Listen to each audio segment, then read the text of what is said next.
Very good afternoon to all DSC aspirants. School assistant biological science prepare అయ్యేటటువంటి aspirants అందరూ కూడా intermediate first ఇయర్కి సంబంధించినటువంటి ఫ్రాగు సంబంధించినటువంటి టైప్ స్టడీ మనం డిస్కస్ చేసామండి. దాని తర్వాత మనకి ఈ ఫ్రాగు సంబంధించినటువంటి సర్క్యులేటరీ సిస్టమ్ రక్త ప్రసరణ వ్యవస్థ గురించి ఇక్కడ చూద్దామండి. రక్త ప్రసరణ వ్యవస్థలో హృదయము, రక్తనాళాలు, రక్తం అనేవి ఉంటాయండి. హార్ట్, బ్లడ్ వెజిల్స్, బ్లడ్ ఉంటాయండి. ఇది కండరయుతమైనటువంటి నిర్మాణము హృదయం అనేది. దీంట్లో 2 కర్ణికలు, 1 జఠరిక ఉంటాయండి. ఇంపార్టెంట్. కప్పలు లేదా ఉభయచరాల్లో గుండెలో ఉన్నటువంటి గదులు ఎన్ని అంటే 3 గదులు ఉంటాయి. 2 కర్ణికలు ఉంటాయి, 1 జఠరిక ఉంటుంది. ఈ విధంగా మనకి 2 ఏట్రియమ్స్, 1 వెంట్రికల్ అనేది కనిపిస్తుంటుంది. మొత్తం 3 గదులు కలిగినటువంటి గుండె అనేది కనిపిస్తూ ఉంటుంది. హృదయం చుట్టూ మనకి 2 పొరలు కలిగినటువంటి ప్రొటెక్టివ్ లేయర్ ఉంటుంది. దాన్ని హృదయావరణ త్వచం పెరికార్డియల్ పెరికార్డియం అని చెప్తారు. పెరికార్డియల్ మెంబ్రేన్ లేదా పెరికార్డియం అంటారు. ఈ విధంగా గుండె చుట్టూ మనకి 2 రక్షక పొరలు అనేవి ఉంటాయి. ఇది ఫస్ట్ వన్, ఇది సెకండ్ వన్. దీన్ని పెరికార్డియల్ మెంబ్రేన్ లేదా పెరికార్డియం అంటారు. ఇట్లా 2 పొరలు ఉంటాయి. ఈ రెండింటి మధ్యలో మనకి పెరికార్డియల్ మెంబ్రేన్, పెరికార్డియల్ ఫ్లూయిడ్ అనేది ఉంటుంది. హృదయావరణ త్వచం మధ్యలో హృదయావరణ ద్రవం అనేది ఉంటుంది. ఇది గుండెకి ఎక్స్టర్నల్గా వచ్చేటటువంటి షాక్స్ నుంచి, జెర్క్స్ నుంచి హార్ట్ని ప్రొటెక్ట్ చేస్తూ ఉంటుంది. సో ఇది ఇక్కడ మనకి ఇంపార్టెంట్ అండి. ఉభయచరాలు లేదా కప్పలో ఉండేటటువంటి గుండెలో గదుల సంఖ్య ఎంత అంటే 3. 2 కర్ణికలు, 1 జఠరిక. మీకు ఇట్లా క్వశ్చన్ కూడా కన్ఫ్యూజ్ చేయడానికి 2 కర్ణికలు, 2 జఠరికలు, 2 కర్ణికలు, 1 జఠరిక, 2 కర్ణికలు, 2 జఠరికలు, 1 కర్ణిక, 2 జఠరికలు అని ఎత్తేస్తాడు. ఇది ఉభయచరాలు లేదా కప్పల్లో గుండెలో గదులకు సంబంధించినటువంటి సరికాని వాక్యాన్ని గుర్తించండి లేదా సరి అయిన వాక్యాన్ని గుర్తించండి అని అడిగినప్పుడు మీరు దీన్ని జాగ్రత్తగా ఆన్సర్ చేయాలి. గుండె చుట్టూ ఉండేటటువంటి రక్షక పొరలు ఎన్ని ఉంటాయంటే 2 ఉంటాయి. పెరికార్డియల్ మెంబ్రేన్స్ లేదా హృదయావరణ త్వచాలు అనేవి 2 ఉంటాయి. హృదయం పృష్ఠతలంలో కుడి కర్ణికను త్రికోణాకారంలో ఉన్నటువంటి శిరాసరిణి కలుస్తుంది. గుండెకి పృష్ఠతలంలో మనకి శిరాసరిణి అనేది కనిపిస్తూ ఉంటుంది. త్రికోణాకారంలో ఉండేటటువంటి కుడి కర్ణిక మీద ఉండేటటువంటి దాన్ని సైనస్ వీనోసస్ అంటారు, శిరాసరిణి అంటారు. ఇది 3 మహాశిరల ద్వారా రక్తాన్ని గ్రహిస్తుంటుంది. ఇది చూడండి, ఇక్కడ మనకి గుండె పృష్ఠతలం తీసుకున్నట్లయితే ఇది డోర్సల్ సర్ఫేస్ తీసుకుంటే ఈ పృష్ఠతలంలో మనకి గుండె పైన మనకి కర్ణిక యొక్క పైభాగంలో కుడి కర్ణికని ఇది కుడి కర్ణిక. ఈ కుడి కర్ణికలో కలిసేటటువంటి ఒక 3 పెద్ద రక్తనాళాలతో తయారైనటువంటి ఒక త్రిభుజాకారంలో ఉన్నటువంటి నిర్మాణం కనిపిస్తుంది. దీన్ని సైనస్ వీనోసిస్ అంటారు, శిరాసరిణి అంటారు. ఇది 3 ముఖ్యమైనటువంటి రక్తనాళాలు అంటే పెద్ద సిరల ద్వారా రక్తాన్ని గ్రహిస్తూ ఉంటుంది. ఈ విధంగా 3 ప్రధానమైనటువంటి మహాశిరలు వేనా కేవా లేదా కేవల్ వీన్స్ అంటారు. Pre caval veins 2, 1 post caval vein, 2 పూర్వ మహాశిరలు, 1 పరమహాశిర. సో ఈ విధంగా మనకి 2 పూర్వ మహాశిరలు, 1 పరమహాశిర ద్వారా ఈ రక్తాన్ని, చెడు రక్తాన్ని గుండెకి తీసుకురావడం జరుగుతుంది. అదే మనిషిలో అయితే మనకైతే కేవలం 2 మాత్రమే ఉంటాయండి. గుండె నుంచి మనకి కుడి కర్ణికలోకి చెడు రక్తాన్ని తీసుకురావడానికి 1 పూర్వ మహాశిర, పరమహాశిర, pre Keval వీను, post caval Wien. ఈ విధంగా మనకి 2 ఉంటాయి. కానీ కప్పలో మాత్రం ఇక్కడ 3 ఉంటాయండి. 2 pre caval veins, 1 post caval vein ఉంటుంది. సో ఇది గుర్తుపెట్టుకోండి. శిరాసరిణి త్రికోణాకారంలో ఉన్నటువంటి శిరాసరిణి వేటి కలయిక వల్ల ఏర్పడుతుంది అని అడుగుతాడు. అదేంటంటే 3 మహాశిరలు vena cava, 2 pre caval veins, 1 post caval vein. So ఈ 3 కలయిక వల్ల మనకి త్రికోణాకారంలో ఉన్నటువంటి సైనస్ వీనస్ లేకపోతే శిరాసరిణి అనేది తయారవుతుంది. ఇంపార్టెంట్ బిట్ ఇది. తర్వాత ఉదరతలం తీసుకున్నట్లయితే ఉదరతలంలో జఠరిక ధమనీ శంకులోకి తెరుచుకుంటుంది. జఠరిక నుంచి మనకి ధమనీ శంకు వచ్చిందంటే ఇది చూడండి, ఇక్కడ ఇది జఠరిక. 2 కర్ణికలు, 1 జఠరిక ఉంటుందని చెప్పాక ఈ జఠరిక నుంచి మనకి 1 ధమనీ శంకు అనేది ఇది ఇట్లా బయలుదేరుద్ది. ఇది ధమనీ శంకు, ఇది కనిపిస్తుంది కదా ఇది. సో ఈ విధంగా జఠరిక ఉన్నట్లయితే ఈ జఠరిక నుంచి 1 పెద్ద ధమనీ శంకు ఏర్పడుతుంది.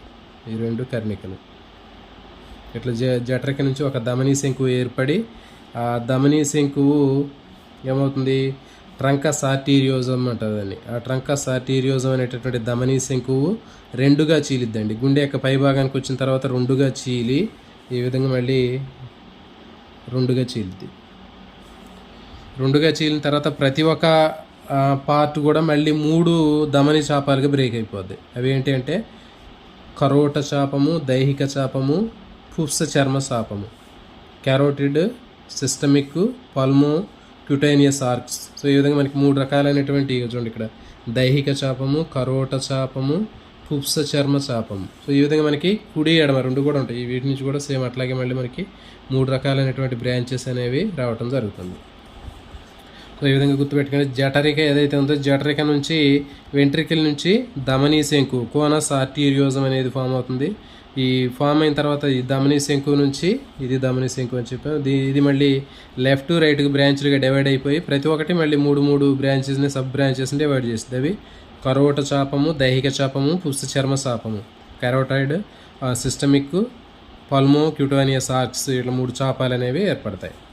తర్వాత హృదయం నుంచి రక్తాన్ని శరీర భాగాలకి ధమనీ చాపాల ద్వారా సరఫరా చేస్తుంది. ఇక చెప్పాం కదా, ఈ 3 ధమనీ చాపాల ద్వారా శరీరంలో ఉన్నటువంటి అన్ని భాగాలకి రక్తాన్ని సరఫరా చేస్తుంది. అంటే ఇటు కరోట చాపము, దైహిక చాపము, పుప్స చర్మ చాపము, ఈ 3 చాపాల ద్వారా రక్తాన్ని శరీర భాగాలకి సరఫరా చేస్తూ ఉంటుంది. నెక్స్ట్ హృదయం నుంచి రక్తాన్ని శరీర భాగాలకి ధమనీ శాఖల ద్వారా సరఫరా చేస్తాయని చెప్పాం. శరీర భాగాల నుంచి 3 ముఖ్యమైనటువంటి సిరలు రక్తాన్ని గ్రహించి శిరాసరణికి చేరుస్తాయి.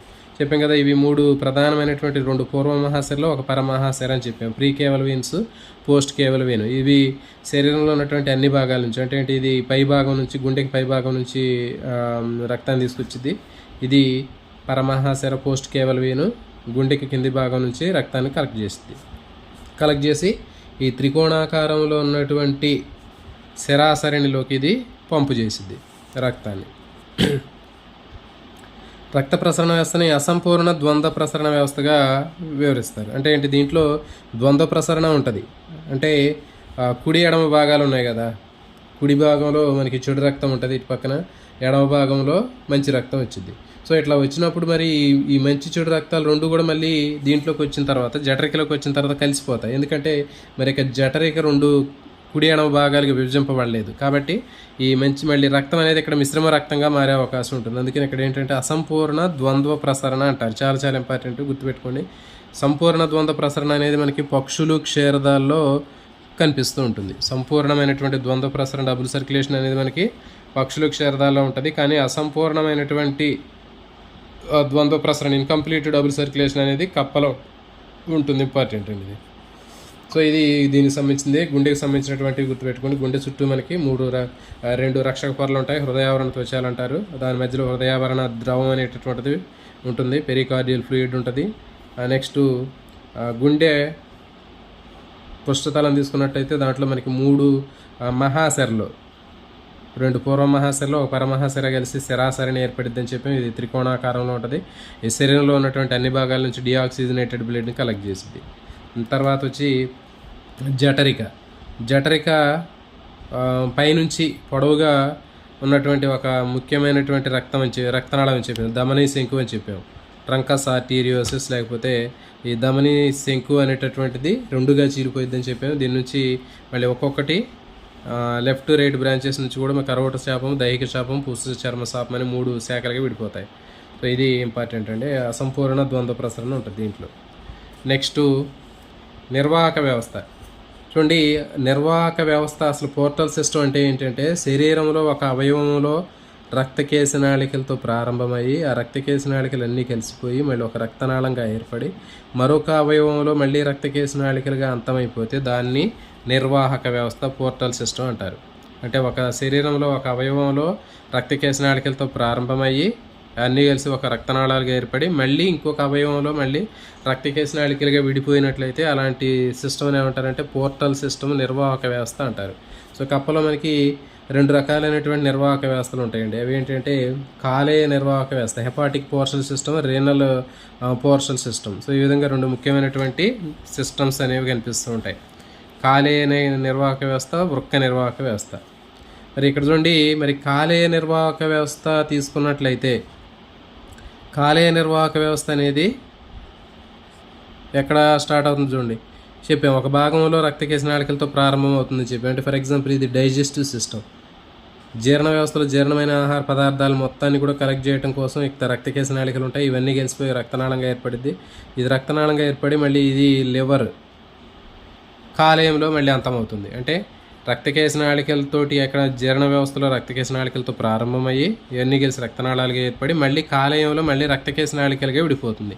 సో కాబట్టి దీన్ని ఏమన్నారంటే కాలేయ నిర్వాహక వ్యవస్థ అంటున్నారు. అంటే ఏ అవయవంలో అయితే అది రక్తకేశ నాళికలుగా విడిపోతుందో చివరికి వచ్చి దాన్ని ఆ పేరుతోటి ఆ నిర్వాహక వ్యవస్థ అని చెప్పడం జరిగింది. సో కాబట్టి ఇక్కడ జీర్ణ వ్యవస్థ నుంచి ప్రారంభమయ్యి మళ్ళీ కాలేయంలో రక్తకేశ నాళికలుగా అంతమైపోయాయి కాబట్టి దీన్ని కాలేయ నిర్వాహక వ్యవస్థ అని పిలుస్తున్నారు.